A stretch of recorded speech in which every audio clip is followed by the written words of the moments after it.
আমি চৈতালি একদিন রাতে আমি যখন একা শুয়েছিলাম তখন আমার মামা আমার কাছে এসে আমার চাদরের ভিতরে ঢুকে পড়েছিল এবং আমার কানের কাছে এসে আস্তে করে বলেছিল, ভাগ্নি, আজকে একটা নতুন জিনিস শিখব। আমি বললাম, মামা তুমি আমায় কি শেখাবে? মা বলল, তোমায় আজ এমন একটা জিনিস দেখাব যা কাউকে বলা যাবে না। তারপর মামা বলল, কাল তোমাকে শেখাব।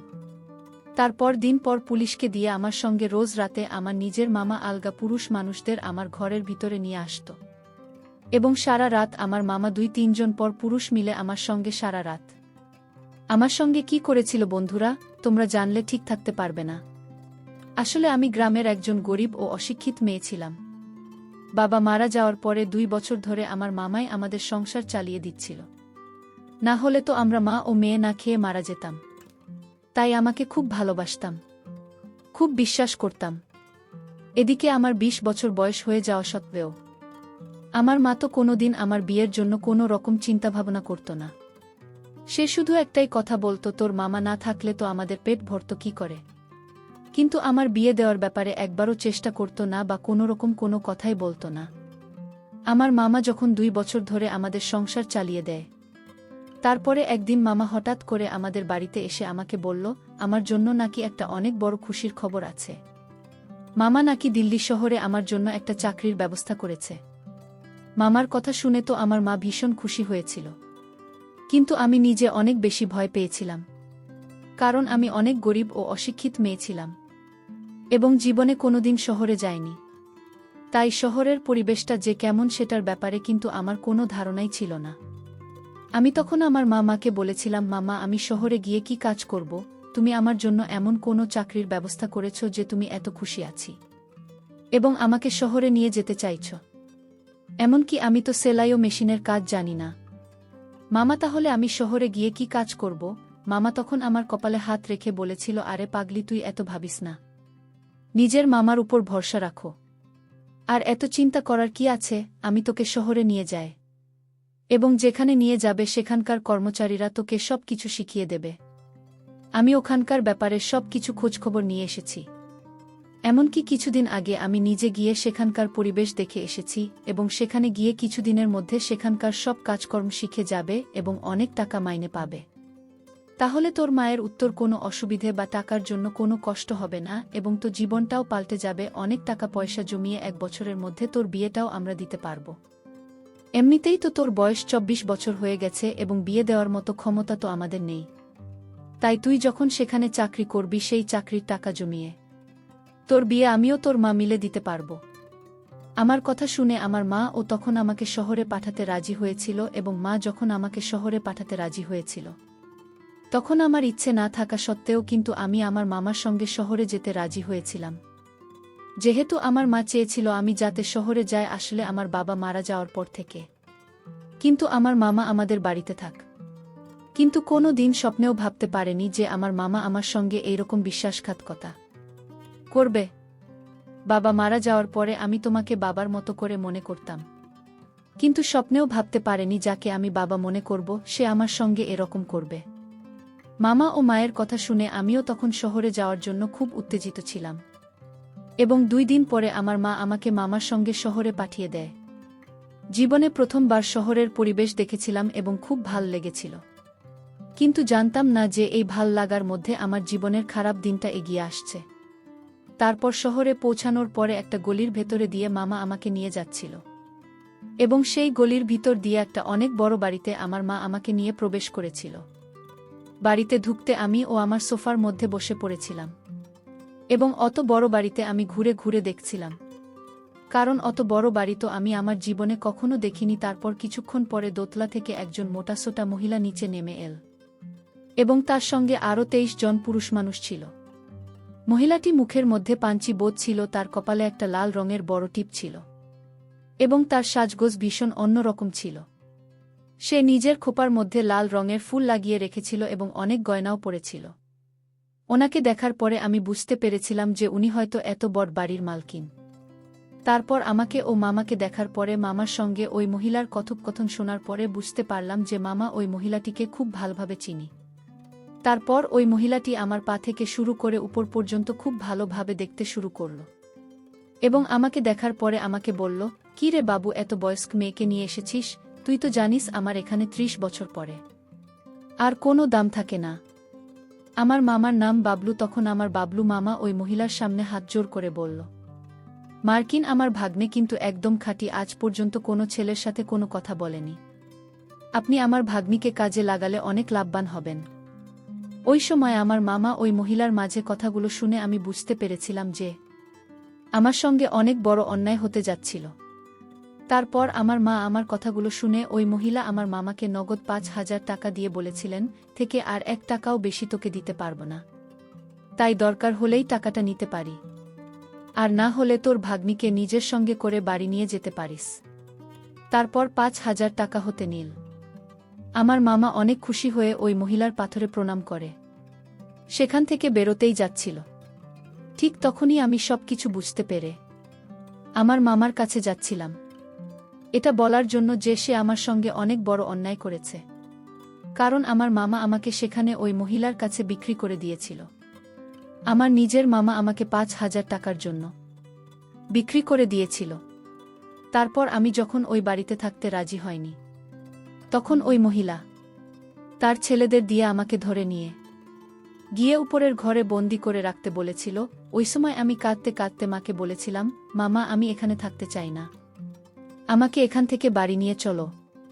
তুমি আমাকে এভাবে বিক্রি করতে পারো না, আমি বাড়ি যেতে চাই, আমাকে আমার মায়ের কাছে নিয়ে চল, দয়া করে আমায় এখানে ফেলে যেও না। কিন্তু আমার মামা তো আমার দিকে আর ফিরেও তাকায়নি এবং সেখানে আমাকে রেখে চলে গিয়েছিল। তারপর ওই মহিলাটি যখন আমাকে একটা ঘরে বন্দি করে রেখে দেয়, তখন আমি অনেক বেশি অস্থির হয়ে পড়েছিলাম নিজের বাড়ি ফিরে যাওয়ার জন্য, এবং আমি ভয়ে জোরে জোরে কাঁদতে শুরু করেছিলাম। কারণ স্বপ্নেও ভাবতে পারিনি যে আমার নিজের মামা আমাকে শহরে নিয়ে আসার পরে এমন একটা জায়গায় বিক্রি করে দেবে। তারপর সেদিন সারাদিন আমাকে ঘরে বন্দি করে রেখেছিল। তারপর সন্ধ্যাবেলায় ওই মহিলাটি নিজে আমার ঘরের ভিতরে এসেছিল, যে মহিলাটিকে ওই বাড়ির সবাই কিন্তু মালকিন বলে ডাক।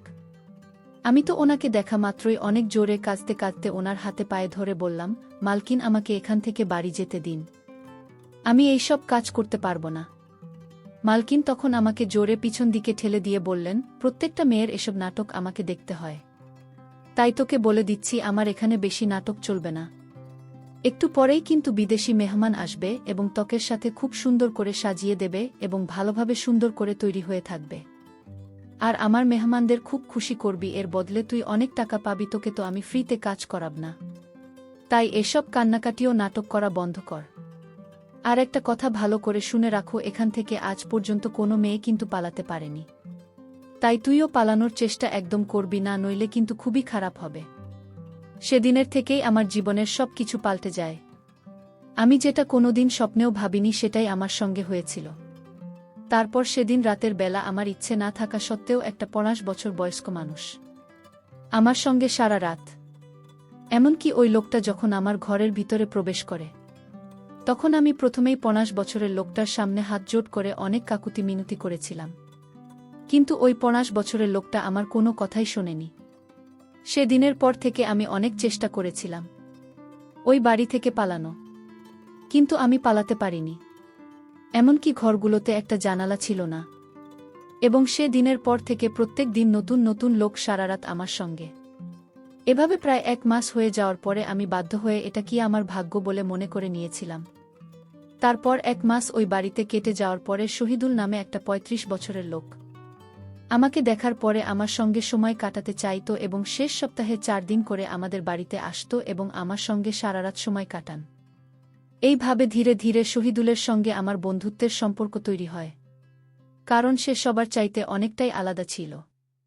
কিন্তু শহীদুল অনেক সময় টাকা দিয়ে শুধুমাত্র আমার সঙ্গে নিজের মনের কথাগুলো বলতে আসতো এবং সারা রাত ধরে আমার সঙ্গে গল্প করত।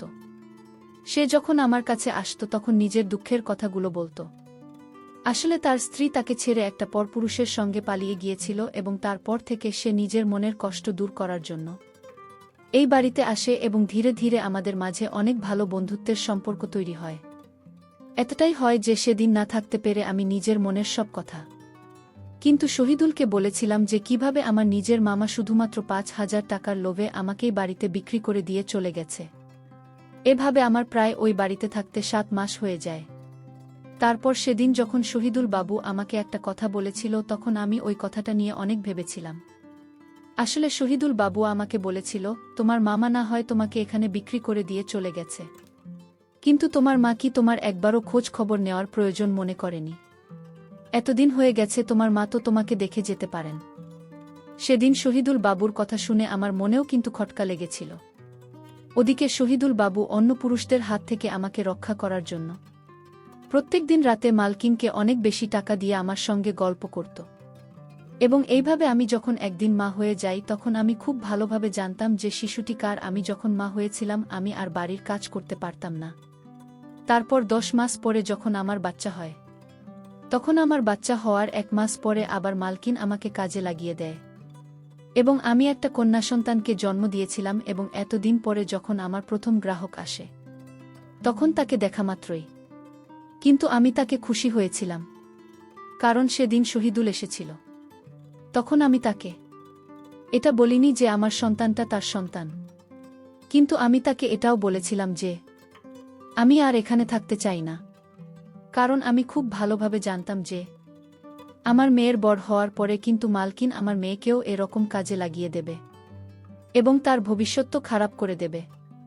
তাই যেমন করে হোক আমি আমার মেয়ের ভবিষ্যৎ ভালো করার জন্য সেখান থেকে পালানোর উপায় খুঁজছিলাম। এবং সেদিন আমি শহীদুলকে বলেছিলাম যে যেমন করে হোক না কেন আমাকে যাতে এখান থেকে আমার মায়ের কাছে গ্রামের বাড়িতে রেখে দিয়ে আসে, তাহলে তার এই জয় আমি জীবনে কোনোদিন ভুলব না। আমার সব কথা শোনার পর শহীদুল ও আমার সাহায্য করতে রাজি হয়েছে। তার 3 দিন পরেই শহীদুল মালকিনকে 3 গুণ টাকা বেশি দিয়ে আমাকে বাইরে ঘুরতে নিয়ে যাওয়ার কথা বলেছিল এবং টাকা বেশি পেয়ে মালকিন মঞ্জুলবাবুর প্রস্তাবে কিন্তু রাজি হয়ে গিয়েছিল। কিন্তু মালকিন আমাকে আগেই বলেছিল যে আমি নিজের বাচ্চাকে যাতে বাড়িতে রেখে যায়, মানে মালকিনের কাছে যাতে রেখে যায়, আমার বাচ্চাটাকে মালকিনের কাছে রেখে যেতে হবে।